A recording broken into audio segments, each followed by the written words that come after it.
Hello, my name is Meg. I am the yarn dyer behind Megs & Co. and you are watching my October vlog series. I'm so glad that you are here because I have something really beautiful to share with you today. So get comfortable and let's get into it.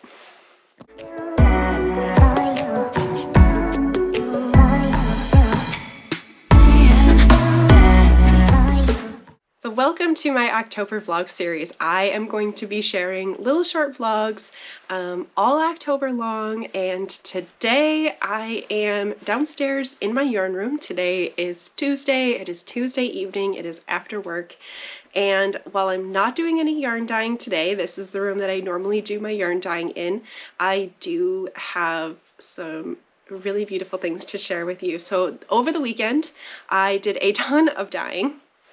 And I did share that on some previous vlogs, and in particular, I was dyeing fiber. I don't dye fiber that much, but I get very excited when I do have the opportunity to do it, and especially because I have gotten so into spinning, especially these last like year and a half, 2 years. I've just spinning has taken over. I'm obsessed. I love it. I find it so incredibly relaxing. And yes, so I spun. I wish I spun.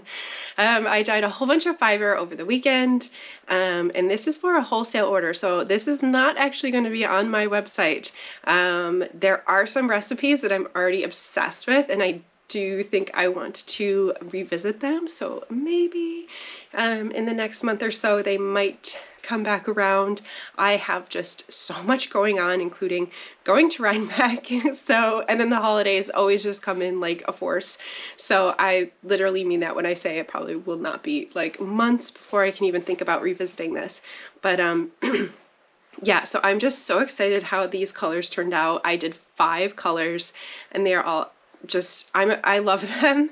I love each one. They're all unique in their own way, and yet they all kind of play off of each other at the same time. So I'm just going to shut up and show you. But yeah, so I'm going to be photographing them so that I have that. And I'm going to be, probably depending on time, I'm not in a rush. I have till the end of the week to get this out, so I definitely at least want to get it photographed, and then depending on time I might start actually weighing that out. So right now they're all in 1 pound increments, so I will need to divide them up into 4-ounce sections and then braid them up so that they, you know, look nice for the shop. So potentially I'll be braiding tonight, but I'm not sure. I might just be doing photography tonight. But I also wanted to share with you, I have 3 skeins of hand spun yarn that in the very first vlog series, I did start spinning a braid of yarn. And so I finished that. I was plying it in another video, and it is done. It is dry, and gosh, it is beautiful. So I want to share that with you. Yeah, so in video 1, I started spinning this. So in the very first vlog episode, I divided up that fiber so you can see what the actual braid looks like. But it is fiber from Bella Filato Studio. This is a color, it doesn't have a name, but this is from the Year of Fiber from Le Mercier. Yeah, it was just a beautiful color. And so this is it all finished. Isn't it it's just really pretty? And I feel like, you know, this video screen is probably just not doing it justice, because I feel like it probably looks very, you know, greenish brown. But in every strand you can see like these subtle shifts of color that are just add just a lot of interesting depth and just color to it. So like it's not brown. It has a lot of color to it, and yeah, I just think it's going to be just really pretty as like a kind of a grounding background color to use, and really excited for that. if you watched the video where I was plying and then skeining it up on my little skein winder, you probably may have noticed, or maybe not, that at the very end of the plying and beginning of the skeining, there was that section of much brighter yarn. So on one of my bobbins, I had leftover yarn, and I just, you know, spun on top of that. And so, so when I was done plying, one bobbin still had some of that fiber, and then the other bobbin had the fiber that was just left over on the bobbin. So I kind of just kept going. So this is just some mixed, you know, what was left over on the bobbin. I don't want to waste anything. So I ended up with just like this little mini skein. I'm pretty sure that this is BFL. And I was trying to remember. It actually, or maybe it's, I'm pretty sure it's like the little leftovers probably from one of these two skeins that I'm holding down here. I'm not quite sure, but it doesn't matter. It's just a, you know, like a little tiny little mini skein, so I can just kind of use it as a little extra. And then these are the two other bobbins that I had shared in another video that I had actually finished them actually probably like a few weeks ago. And I just had not gotten around to getting them off the bobbins and getting them soaked, and so I finally did, and they're just oh so pretty. So this skein is the BFL, and it is Coastal Bloom from Storyteller Stitchery. BFL is definitely my favorite to spin.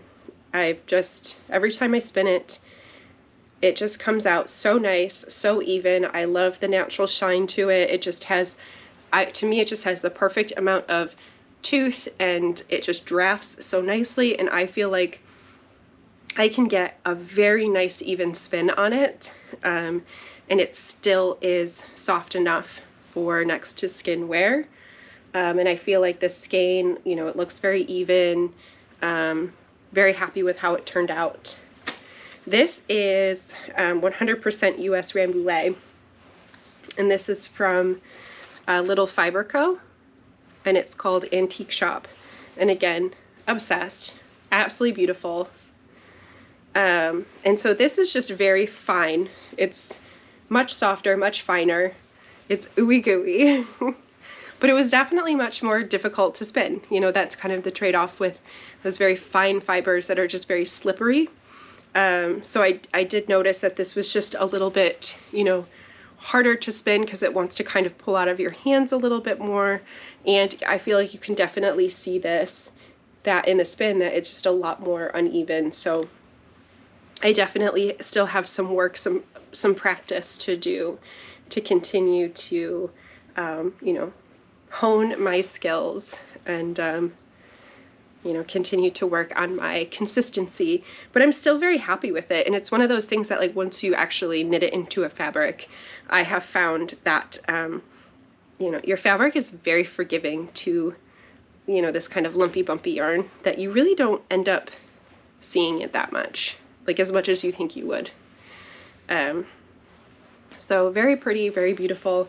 And actually the three of them together, because I had them together, the three of them together are really just stunning. So it would be actually really pretty to find a pattern. I know that they're just completely different fibers.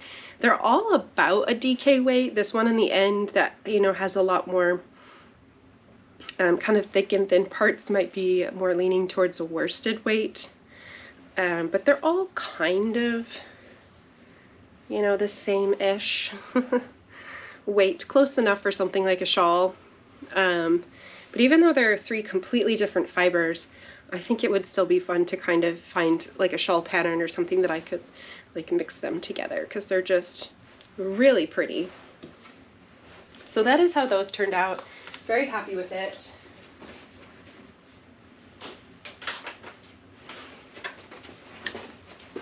And so now that just means that I need to get something else on my wheel, which I need to finish my Rhinebeck sweater first. I still have like 2/3 of the sleeve, and then I can get back into spinning. So anyway, so I am going to move the camera over so that we can get to the fiber. So I've gotten my photography table all set up. So this is where I do all of my photography, especially this time of year. I am in Western New York, and you probably don't even notice the window, but it is about 5:30 and it's dark. It's dark. And so unfortunately, you know, it's very difficult for me to do photography in daylight, natural lighting. So I do have this photography station set up for my photography fall and winter. And then this is where I can do all my photos. So I will take you over to there. I have this like whole box of like stuff that I've just kind of collected for my various flat lay things. So some of these items, you know, you might recognize from some of my photos, but these are just things that I can, you know, use to try to enhance my photos. I've got a lot of like dried flowers. So just as I find things, I just kind of collect them for my flat lay photography. And then this is where I've been doing all my photos. You can see I've been doing a lot of fall photos. So I've got my pumpkins out. And then I actually just found this cute little stitch marker. I have a whole bunch of these left over from, I think these are actually from like 2 falls ago. So I was gonna photograph these and get them up on the website, because I have a whole bunch of them and they are just absolutely adorable. This was from a collaboration I did a couple years back with Sam's Tiny Trinkets, and yeah, I just forgot that I just still have a ton left over. So cute. And here is the first color. Obsessed. Absolutely obsessed. And this color, if you have followed me for any amount of time, you know that this color is absolutely my color, my wheelhouse. I love my magentas, my purples, my peaches. This is a Mexico color for sure. It is just beautiful. Like I love this. This is definitely a color that I want to come back to. I'm so happy with how this turned out. I'm definitely not going to be braiding this up today though, because I can feel a little dampness still, so I'm going to give this another 24 hours to dry out. And here is the next color. I don't have names for any of these yet, and again, so happy with how this came out. I love how playful all these colors are. I love how there's really good separation of all the colors, because I'm always really cognizant of, you know, how this is going to spin up, you know, making sure that our colors aren't going to just become muddy. And yeah, it's just, I really like it. I'm very, very happy. So beautiful. And I love these little sections where you just get some like rainbowing and just so pretty. So this color used a lot of the same blues and greens that were in that previous color. So you can see there's a lot of that brightness, but I just kind of explored those greens and blues a little bit further and just on their own. And yeah, I just really like how you could use this as applying pair with the other color, or it's absolutely stunning on its own. I really love this middle color here. It came out really good. It's being fall and going into winter. I wanted to make sure that there was some moodier options, and super excited for this one. This is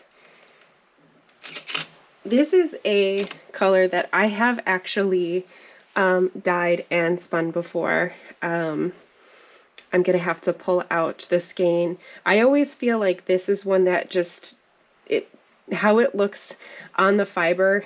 Another little rainbowy section, obsessed. Anyway, how it looks on the fiber, it just does not do this color justice. This is actually my total Eclipse of the Heart colorway that I had originally dyed for yarn to celebrate the total solar eclipse that we had in Rochester last spring in April. And I happened to have some fiber, and so I just threw it on some pans and I did that, spun that up myself, and it's just absolutely stunning how that came out. And so yeah, it just, how it ends up coming out is just, it's just so different. It's like not what you would expect from looking at this fiber, just how all these colors blend together. You just get like really pretty pops of light and dark, and yeah, so I really wanted to revisit that colorway again, so I'm excited for this. And this one I'm actually probably the most excited about. Again, it's not like super bright, but it's just got such like good neutrals that I think this is the kind of color that when you spin it up is going to end up being such a wearable color, such a wearable skein of yarn that's going to turn into such a wearable fabric. And I just am really happy with how it came out. This blue section is just a very pretty blue, and it's just going to have a lot of mixes of this brown and yellow and even like a little bit of green with some nice deep pops of color. So I think I'm going to name this one Coffee Shop. So really, really happy with how that came out too.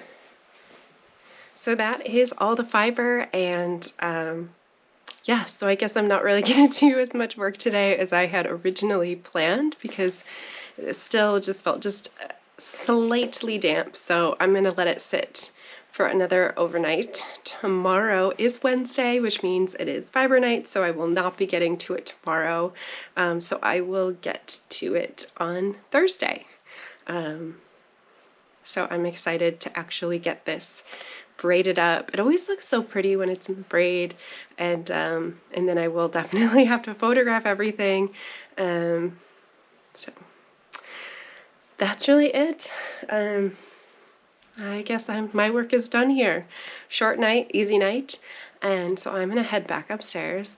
I am going to see what my naughty kitten is up to and get some work done on the sleeve of my Rhinebeck sweater. So until tomorrow, I'll see you later.